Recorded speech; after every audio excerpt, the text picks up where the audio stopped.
This is R.J. Rushdoony, Easy Chair number 12, February the 15th, 1982.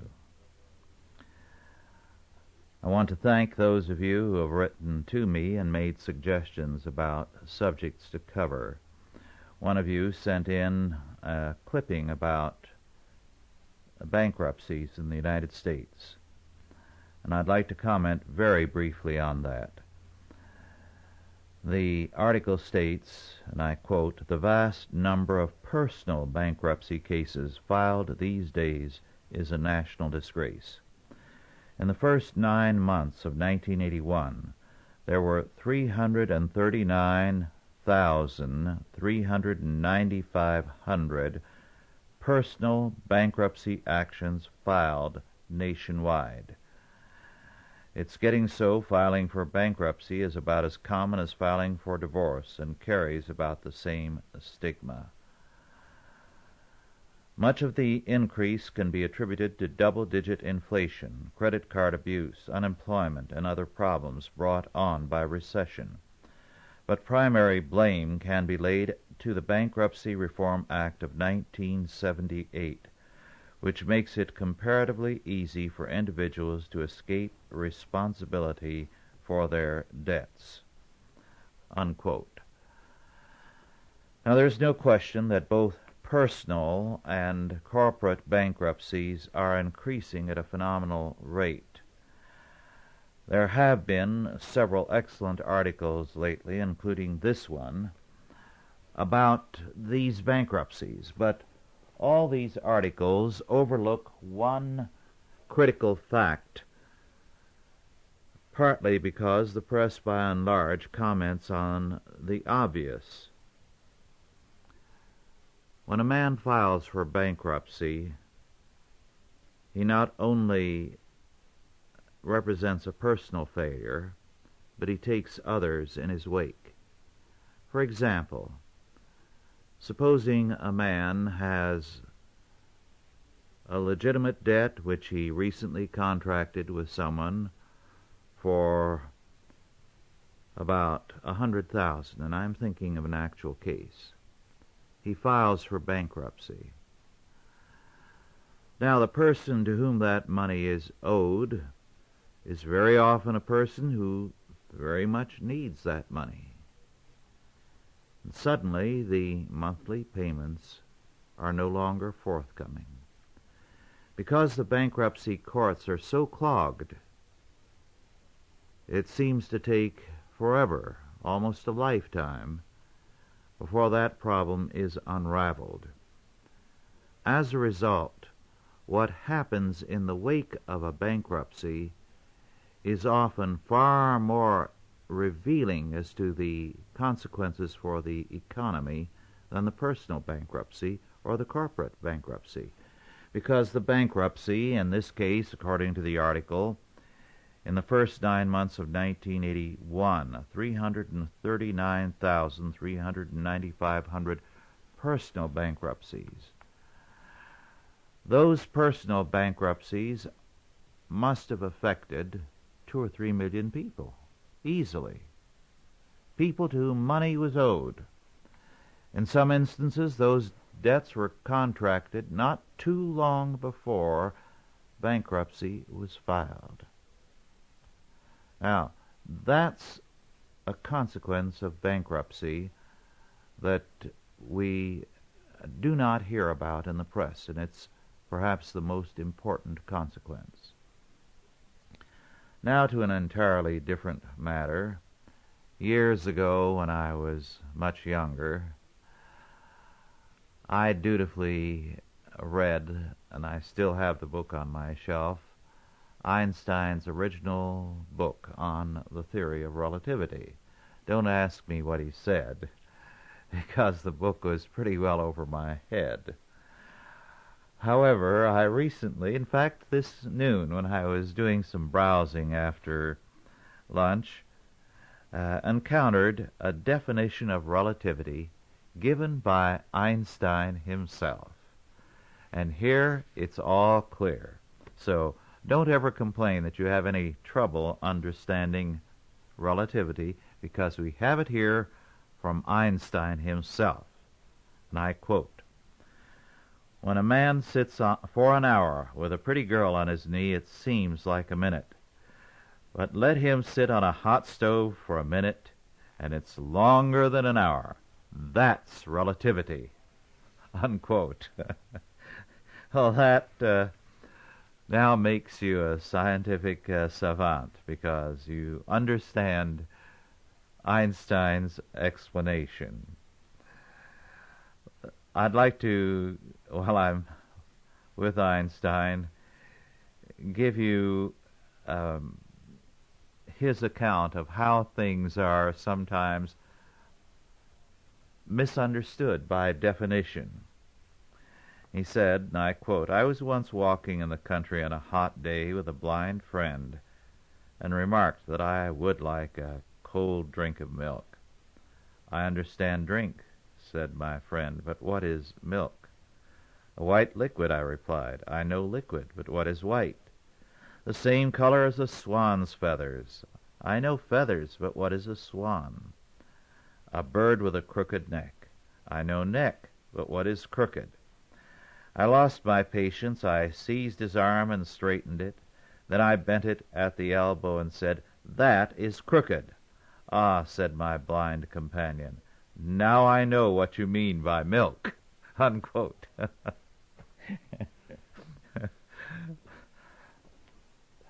Einstein obviously had a sense of humor.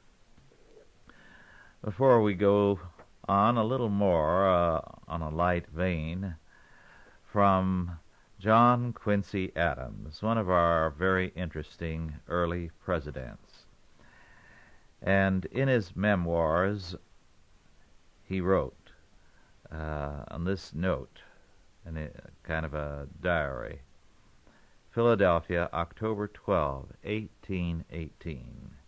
We dined and spent the evening at Mr. W. Jones's, the President of the Bank of the United States. I was not satisfied with myself this day, having talked too much at dinner. I never take a large share in conversation without saying things which I afterwards wish were unsaid. Yet in the estimation of others I pass off, on the whole, better when I talk freely than when silent and reserved. This sometimes stimulates me to talk more than is wise or proper, and to give to the conversation of mixed companies a tone of discussion which becomes irksome and tedious. Nor can I always, I did not this day, altogether avoid a dogmatical and peremptory tone and manner, always disgusting, and especially offensive in persons to whose age or situation others consider some deference due." Unquote.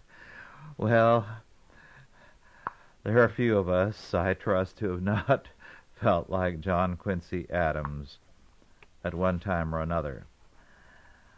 Something else I liked as I was reading John Quincy Adams was his address of July 4th, 1821. It is a very critical comment on the British Empire. He compares Britain and its imperialism to the United States, and he concludes by saying, and I quote, "America's glory is not dominion but liberty. Her march is the march of the mind. She has a spear and a shield, but the motto upon her shield is freedom, independence, peace. This has been her declaration. This has been, as far as her necessary intercourse with the rest of mankind would permit, her practice." Unquote. God grant that it may again be the case, and that our practice and our life may be one of a dedication to liberty. Now to a more serious subject, dealing just very briefly with a recently published book. Erwin Schiff, Schiff, How Anyone Can Stop Paying Income Taxes, written with Howie Merzin. Now, before you decide that I have joined the tax revolt, let me say I don't agree with Schiff. This was published by Freedom Books in Hamden, Hamden, Connecticut, in 1982. And Freedom Books are located at P.O. Box 5303, Hamden, Connecticut, 06518, in case you're interested. The book is priced at $10.95. However, I definitely am against the tax revolt, which Schiff is a major champion of. Schiff is a very intelligent and a superior man. He wrote an excellent book a few years ago entitled The Biggest Con: How the Government is Fleecing You. And I'm dealing with it because I regard Schiff as a man to take very seriously. He's a fighter. He is not afraid to put his life and his future on the line in terms of what he believes. In this book, what he tries to do, and I think makes a fairly good case, is to show how we can legally stop paying income taxes. By legally, he means according to law, in terms of acts of Congress, court decisions, IRS regulations, and so on. And his thesis is that the income tax is voluntary in nature. To be otherwise, it would violate the constitutional prohibition of slavery or involuntary servitude, which is what is compelled of us when we are compelled to keep records for the federal government, withholding taxes, do the accounting, and so on. Now, very clearly, Schiff lines up some persuasive legal decisions and the like, and has some legal victories to show for his thesis. But I think there's a serious fallacy in the entire tax revolt movement. First, let me call attention to something I wrote in one of the early journals of Christian Reconstruction, which is still in print and available. It was on Jesus and the tax revolt. And I went there into the fact that Jesus had to deal with the tax revolt in Judea. The people of the day were against paying taxes to a very unpopular authority, the Roman government. And so Jesus had to deal with the tax revolt issue, and did very tellingly. He was against it. Now, the second point I'd like to make with regard to Schiff's argument is that he is relying on the law, on court decisions, on IRS regulations and the like, and there is nothing more dangerous to rely on than the law, because the Constitution today does not mean very much. It is a pretext used by the courts in a variety of ways to accomplish what they want to accomplish in the way of social legislation. A very interesting book just being published now by Oxford University Press in New York. Their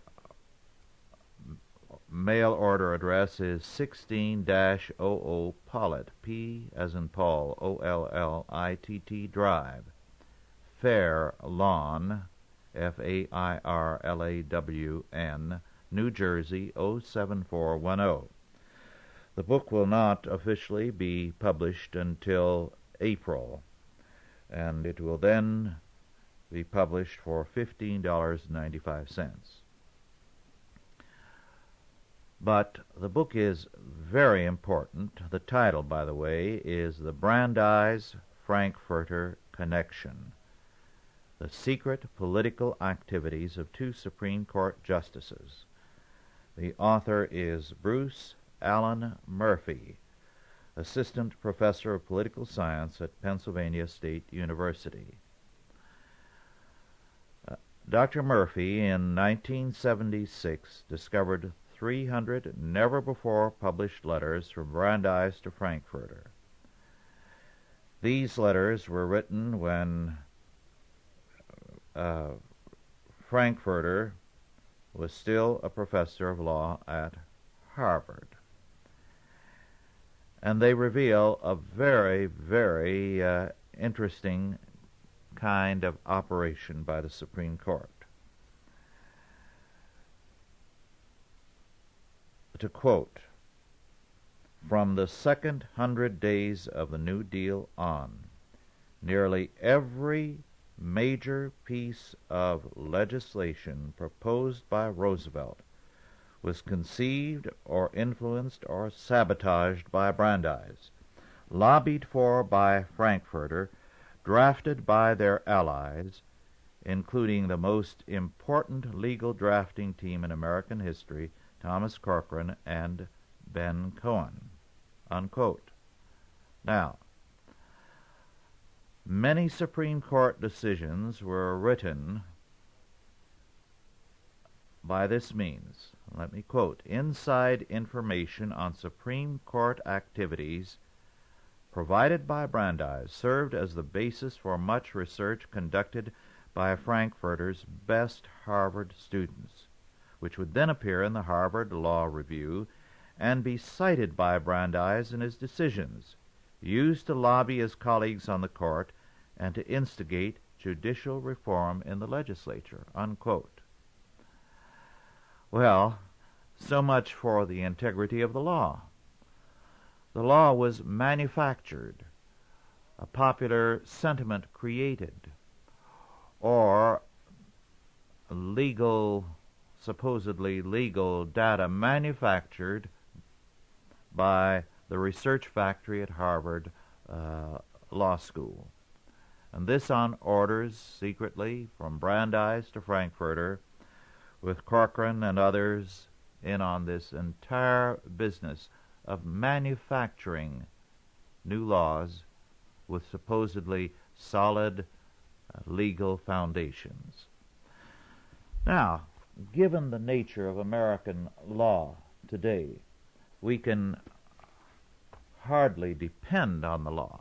A lawyer must do so. He has to go into court today with massive legal support from the mouths of the judges themselves in order to hold the line on what the law currently says. And even then, he cannot be sure of the decision. So, under the circumstances, to be constitutional fundamentalists, as men like Schiff are and the tax revolt people are, and saying, this is what the Constitution says, and this is what the court says, as though they're bound by it, is ridiculous. I can't see it at all. Now, hopefully someday we may take a more responsible attitude towards law in our courts and in the public at large. But until then, it's very unwise to depend on the law. There are many interesting little tidbits in Schiff's book. This little item tickled me. He said that for the last 4 years he has made his checks out using a non-reproducible pen, the type used by artists making advertising layouts. And this specialty ink usually cannot be picked up by photocopiers and bank microfilm equipment. So if you use these pens and the IRS gains access to your bank records, apart from your bank statement, they'll only get blank checks to look at, while you, of course, will still have the legible originals should you need them. This non-reproducible ink is a peacock blue, and I recommend that it be used on blue-green checks. Unquote. Well, you're not going to change the country with disappearing ink or anything like that. It's going to take a change in the hearts of the people. I have a high respect for Irwin Schiff. I think he's a very brilliant and talented man. I wish he could see that the issues are far deeper than what he thinks they are. I do agree with him that the 16th Amendment and the income tax constitute a major evil. But the real evil lies deeper. It is envy in the hearts of men. Envy which led men to say, we're going to soak the rich. And whenever you try to do something to others, ultimately in God's universe it comes back at you. And so today the people who with envy created that are now being hard hit. However, one interesting fact in Schiff's book, and there are a number of very interesting points, but this, I think, is one that we tend to forget. We look back on history and see only the lack of technology comparably in times past, and therefore feel that everything that then existed was just horrible. Now, serfdom was a very real and, in some respects, an ugly fact. However, we must not overrate it. It also meant protection from serfs, for the serfs, the peasantry. It had its pros and its cons, and that's why it lasted so long. Actually, the worst era of serfdom was in the late Middle Ages to the 19th century. In other words, when there came a decline in the life of the church in the later Middle Ages, there was also a decline in the life of the people. And serfdom became much more ugly as a result. And slavery and serfdom, and there is a difference between the two, but they are related, began to flourish in Western civilization. As a matter of fact, serfdom only came into Russia about the same time, in the modern era. Old Russia had its problems with the Mongols and with other things, but they did not have serfdom. The peasantry owned their own lands and were free. Moreover, when we talk about slavery today, we think about the Negroes, which is not justifiable. In many respects, black slavery in the United States was not as difficult a lot as serfdom was in Europe at the comparable time.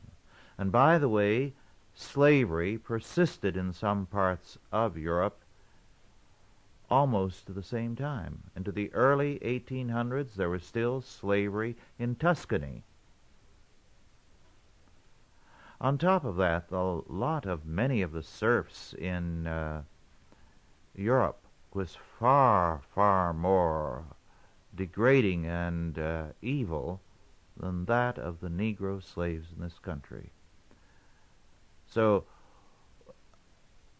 bad as slavery was and unbiblical as it was, we must recognize that when we look at our past as though we were singularly evil among the nations, we are distorting history seriously. The fact of serfdom in some portions of Europe was so bad that vast numbers of children were abandoned by parents who had no will to live, had no desire to have their children live. They were left at foundling homes where they died for the most part.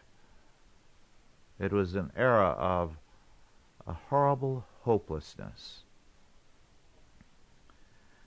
Well, Schiff makes an interesting point. He says, if the serfs during the Middle Ages turned over 25% of their productivity to their lords, what does that make current Americans who now pay better than 40% of their productivity to their lord, government? Is America truly the land of the free and the home of the brave? Or has it become rather the land of the indentured and the home of the meek?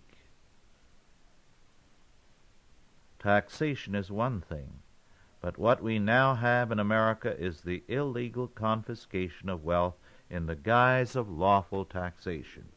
Now that point is thoroughly valid. It's an excellent point. It's easy to look back and say that because the serfs didn't have the technology we have, therefore their lot was a horrible one. But they paid a lesser portion of their income to their lords than we now pay to civil government. So we can hardly call ourselves free and the serfs unfree. As a matter of fact, what we need to recognize is that slavery is today more prevalent than it ever was before in history. All you have to do is to look at the Iron Curtain countries, the slave labor camps, and the like. Moreover, what we need to recognize is that as the courts have interpreted it, the Constitution, in its prohibition by amendment of slavery, only forbade private slavery, the private ownership of slaves. Throughout history, a very high percentage of slavery has been the state ownership of people, and that has consistently been the worst. When there have been private owners, they have been sometimes very evil, and sometimes, from antiquity to the present, they have regarded the slaves as lesser members of the family and been often very gracious to them, very courteous, very thoughtful. So it has been both beneficent at times and evil at other times. But whenever you have had the state ownership of people, state-operated slavery, it has been inhuman, impersonal, and consistently evil. Now, today, this is the most prevalent thing in the world. In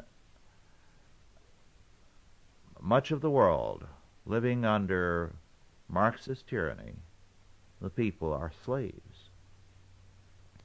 Increasingly, in the so-called democracies, people are increasingly slaves, paying more of their income to the slave master than the serf ever did, increasingly regulated in everything they do. Across the road from me, there's a rancher who cannot cut trees, including dead trees, from one of his properties, which is up higher in the mountains and surrounded by national forest, unless he gets a permit.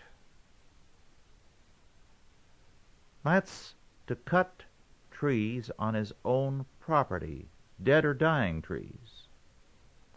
He cannot haul them to his place here to sell them as firewood without a permit.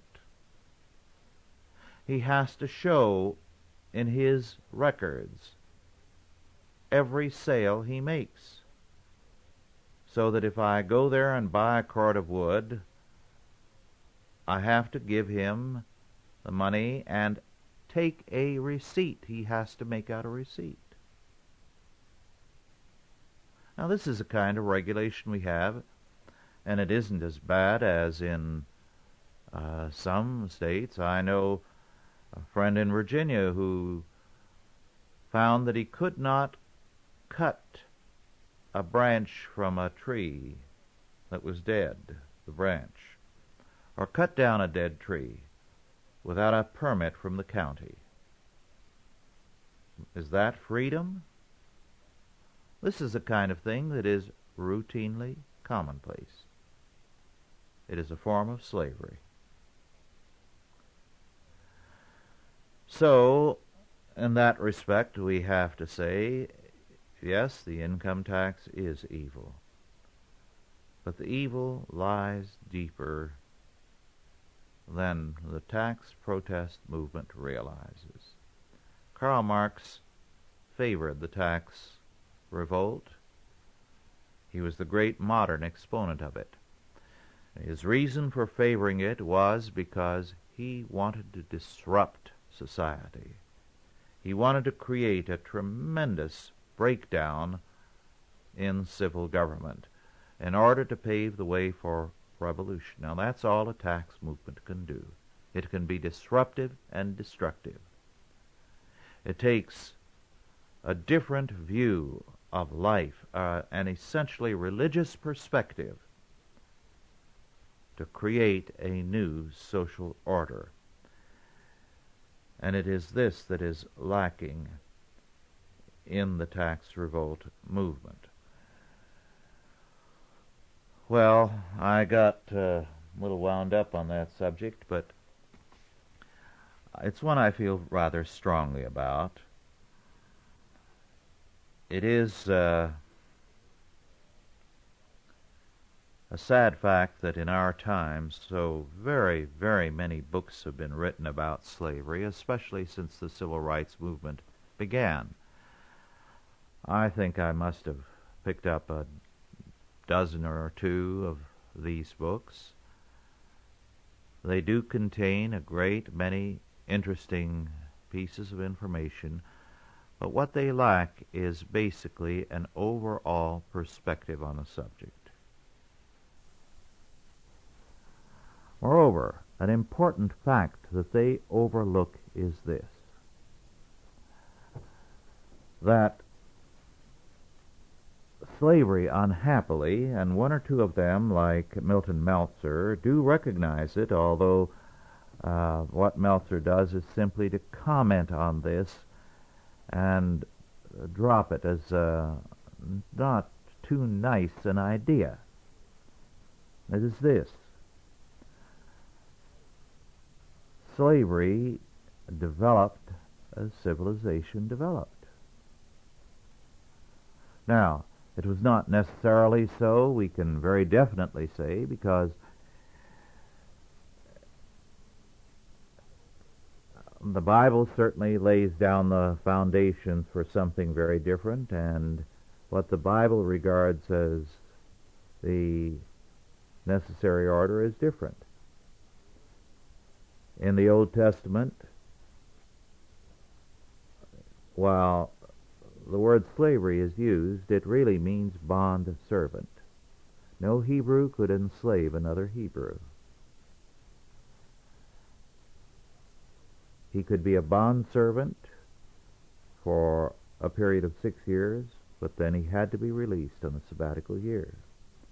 A foreigner who was not a believer could be bought and held as a slave beyond the 6 years. However, the foreigner, if he became a believer, had to be freed. And naturally, under the circumstances, they did become believers.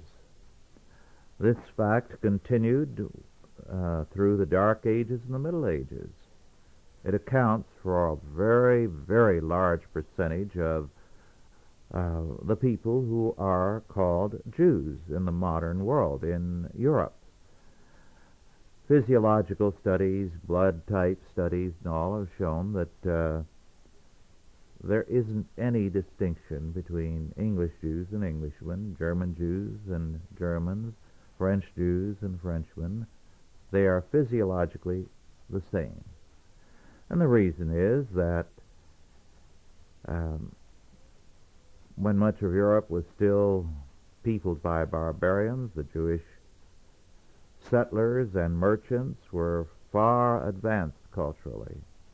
They did acquire slaves. These slaves very quickly were converted, and as a result, they were freed. It was extremely rare throughout the Middle Ages for a Jewish slave to be a slave for life, because in most cases they converted. And then they were freed and were members of the Jewish community. But apart from that, in most cultures, slavery provided the technology. The kind of construction work that required many employees, the kind of living that meant living in some luxury and convenience. The average American has the equivalent today of about 350 or more slaves. This is why we live so much better than people did, let us say, 1,000 years ago. Now, it was not the advance of humanitarianism or some special insight that the church developed that abolished slavery. People had known, generation after generation, that slavery was evil. More than a few reformers called attention to that. Certainly, all through the centuries, people had the biblical law and what it had to say on the subject before them. But they preferred the kind of living that slavery provided, until the rise of technology made slavery obsolete. And the personal ownership of slavery disappeared. What has replaced it is the state ownership. And the state does not move in terms of efficiency, in terms of productivity. And so it can perpetuate an obsolete system. Now, morally, slavery was always obsolete. Technologically, slavery became obsolete in the last century. But obsolescence, inefficiency, corruption, this sort of thing, mean nothing to the state. The state is not an agency that moves in terms of these factors. And so, you have the revival of slavery by the modern state. Speaking of the inefficiency and the stupidity of bureaucracies and civil governments, I like the comment made by a recent writer dealing with the breakdown of our money. He commented on the devastation wrought to money by Washington in recent years. And then in a passing sentence he said, "We cannot lay the blame on a conspiracy within the government, nor to the trilateralists or anyone else, because to ascribe a conscientious, developed, and working conspiracy to them is to ascribe more intelligence to them than they possess. We are dealing in these people with stupidity more than conspiracy." Now I'd like to turn to something very different. We today have seen a dramatic shift in a generation, in our education, in our view of the past, and in the men we remember and honor in our past. George Washington is no longer the central figure in our history. In fact, I can only describe the view of Washington I have encountered repeatedly among public school teachers who teach history as pornographic. Their hatred for him is insane and unreasoning. Patrick Henry is virtually gone. We're not alone in this. In one country after another, the great men of the past are being forgotten. History is being rewritten. What 1984 described is actually taking place and has taken place. Doublethink, newspeak, the rewriting of history, and much, much more. This is why I want to talk for a while now on a book that came out, published in England in 1934. The author was Roger Vercel. The title, Burton of Brittany. Now, Burton of Brittany is largely forgotten today, but he was once one of the very great men of France, honored over the generations as perhaps the creator and the missionary, he has been called, of national consciousness. He was very important in that much earlier than Joan of Arc, he laid the foundations for what she later did, and her work was brief, and his was a lifetime. He beat off the English threat, came very close to destroying it forever, and was in many respects one of the most remarkable men of history. And yet his was a very, very strange history. He was born in 1320. He was born into a noble family, the firstborn. But he was a monster in appearance. The lady, his mother, a beautiful blonde Norman mother, his father a Breton, found him repulsive to look at. His own mother refused to look at him again for a full 3 months. When she brought herself to look at her firstborn again in the care of a wet nurse, she uttered a cry of horror. He's a monster. She went into hysterics and insisted that it could not be her son, that she could never have brought such an ugly creature into the world.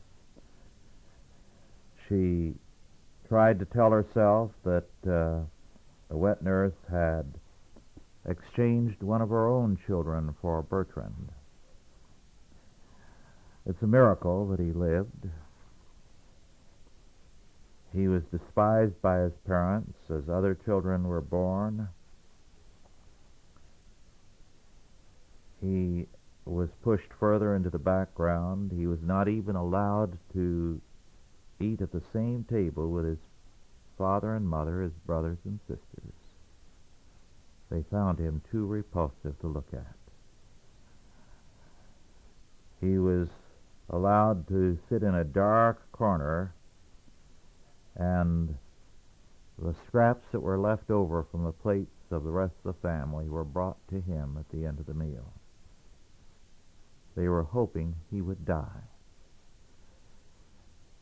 Certainly they did everything to ensure his death. But he survived. And he survived in spite of hearing his mother in hysterics whenever he was too obvious on the scene. Scream, "Would to God he were dead." The turning point in his life came when a nun called to visit her mother. This nun was something of an herbalist. She was a converted Jewess, and she saw the animal-like little monster in the corner. She went up to him to be nice to him, and he used only to beatings and to insults, snarled at her, and ran off, while his mother cried out that it was a waste of time to talk to anyone like that monster, and that his father and I wish he were dead and buried. Bertrand heard that.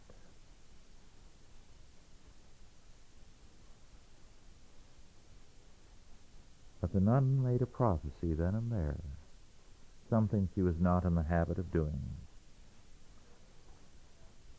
that this boy would surpass the fame of all his ancestors,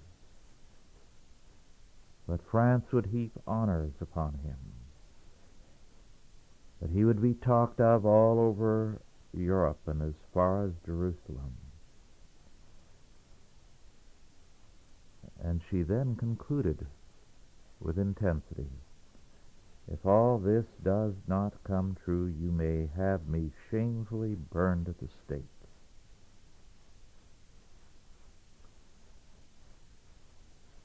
That nun's conviction shook the mother, so that from that time on, Bertrand was treated indeed as the eldest son. He was, as I recall it, about 11 at the time. Although something of a monster, he was incredibly strong. Earlier, before the nun arrived, it sometimes took 3 or 4 servants to hold him down and carry him out when the family did not want him around. To her dying day, the mother could not say a good word for him, but fearful of the nun's prophecy, she allowed him to be treated as the eldest son, so that he was now tolerated at best. When she died, by the way, his mother left something in her will for all the children except Bertrand. She could never accept the fact that this child had come out of her, and the father was not much better. Well, very early, he began to show his ability. He was given some education, but as a semi-prisoner. In fact, he was in the turret of the castle from the age of 11 to 16. He was no longer to be treated as someone to leave scraps to and hope he would die, but he was no one to parade in public. Well, at this time, France was in a fearful state. The old order of chivalry was dead. Religious faith was declining. The people were becoming barbarians by choice, even as we are today in our cities. Where a generation ago the grandparents of the hoodlums today were God-fearing and well-behaved people. Today, their children and grandchildren are moral monsters and hoodlums. That same kind of thing was happening then. Let me read to you something of the life of the day.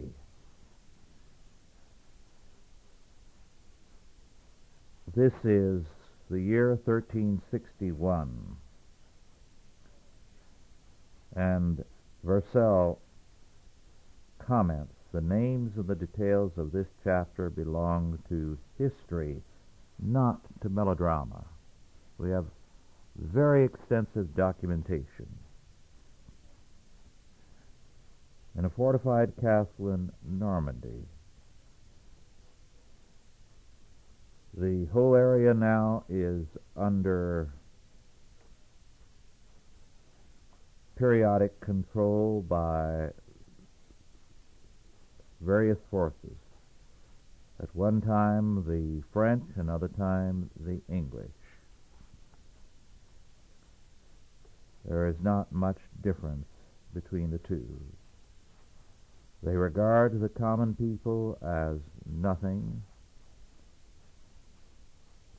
and they treat them savagely. They wrote about what they did with delight. Now this is Vercel.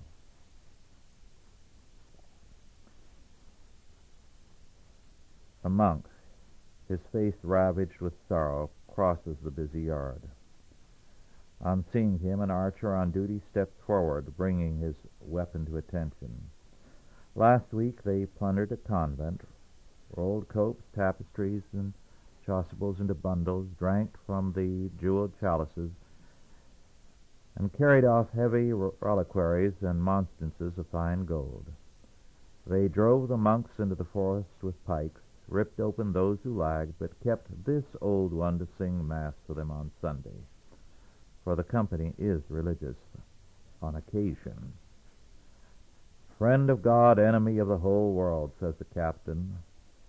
Thus it is that they keep in the north tower the abbess of a neighboring nunnery and a few nuns. Everything is well managed, too, and as the brigands are no great scholars, the monk keeps the books, draws up the balance sheet of weekly gains, writes out the safe conducts, parchments that are worth much when the peasants have to pay for them.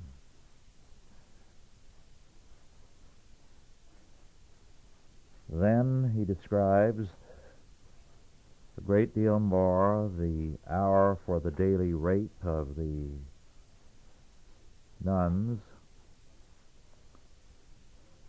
On the upper floor, another door is opened. There is a woman tied to a ring riveted in the wall. This stout peasant woman, Margaret the Mobcap, whose firm flesh is delightful to take hold of, has a mania for running away to join her husband and child hidden in the forest. Twice she has been recaptured. This third time she will be put to death. Vercel reminds us again that this is all documented. There were people who could write like this monk, and no one among the knights, so-called, who could read. Behind the next door, children are crying, some 10-year-old urchins who have been captured because the captain wanted pages. So that they would apply themselves to the study of fine manners, they were made to line up yesterday around a bread bin. It was opened. One of the little lads was thrust inside with a mad cat. It was closed again. The others stayed there until no more cries could be heard, only caterwaulings, until blood running out through the badly joined bottom of the chest stained the flagstone. Afterward, the bin was opened, and they were made to bend over the red, eyeless corpse, while the beasts sprang at their faces. Education. The patrol goes down. Here are a few peasants who, because they would not pay willingly, have had lips or nose or fists cut off. Strapped to their hands are copper pots, and riveted to their feet kettles. Thus they cannot move without causing a clatter, an ingenious precaution which considerably simplifies their supervision. Naturally, in this situation, the peasants were heading for the forest, trying to escape capture. And then they were hunted down like beasts. Those who are captured, and I quote, are leashed to the end of tethers that are smeared with blood, because there has been a little galloping on the way. Others are loaded on the horses, their feet tightly strapped under the animals' bellies. There are also a few women thrown over the saddles, and as they have been molested a little on the way, their garments are torn, and they are almost naked.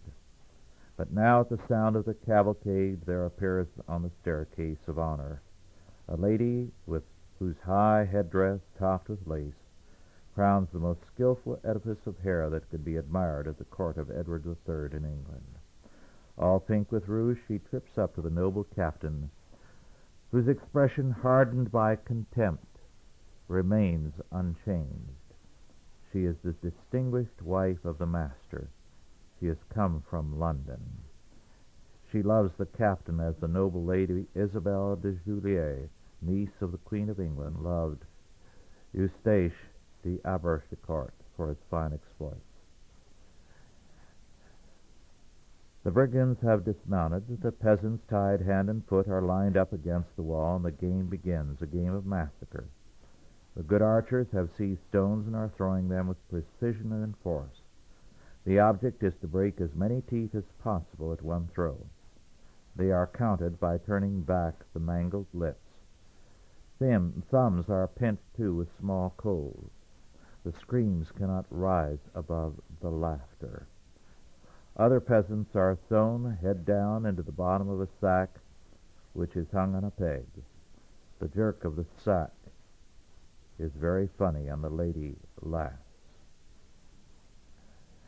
Well, there's much more of that, although when you get to Spain later and encounter Pedro the Cruel, you realize how far until 20th century Marxism and humanity could go.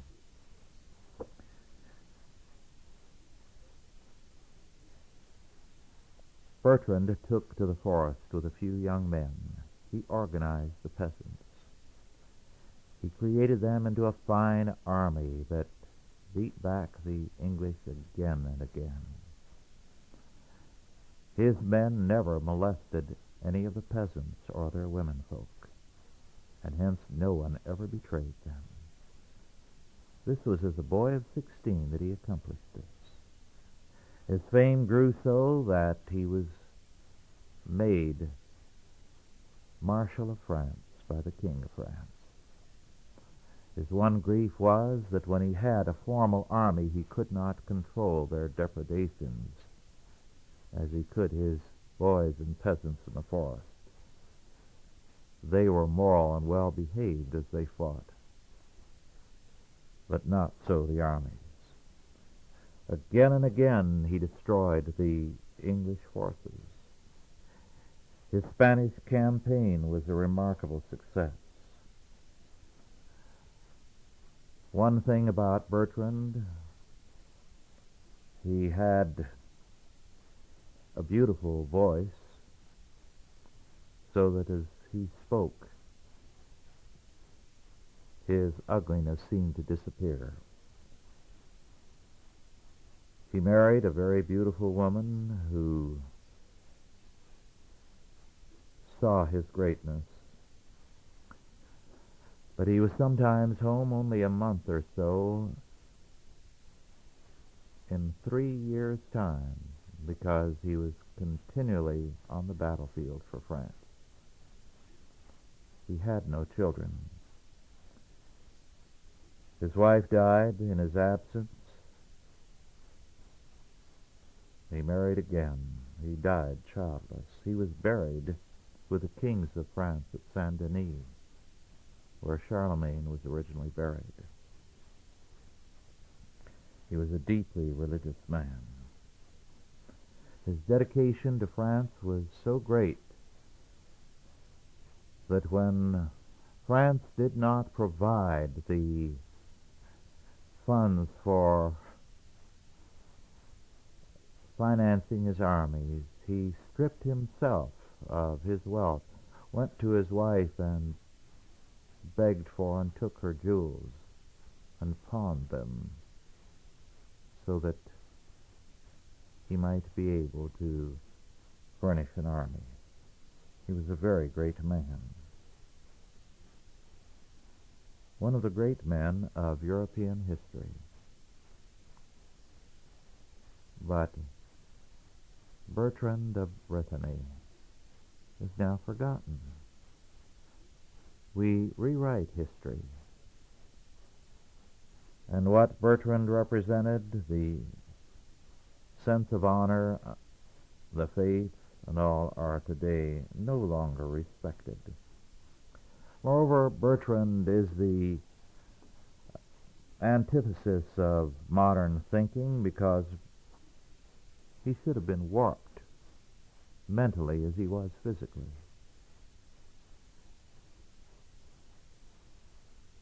But he was not. And today we expect them to be warped. But Bertrand, a man of tremendous moral and physical strength,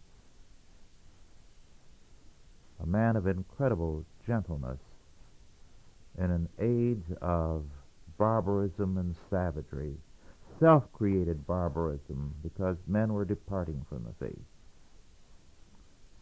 stands out as a witness to what someone who had the most incredibly evil treatment as a child from his own parents could still become. Well, our time is virtually ended. I've enjoyed this again. I like to share these things with you, and I hope you too have enjoyed what I've had to say, and that sometime you'll look up Purcell's book, Bertrand of Brittany, in a library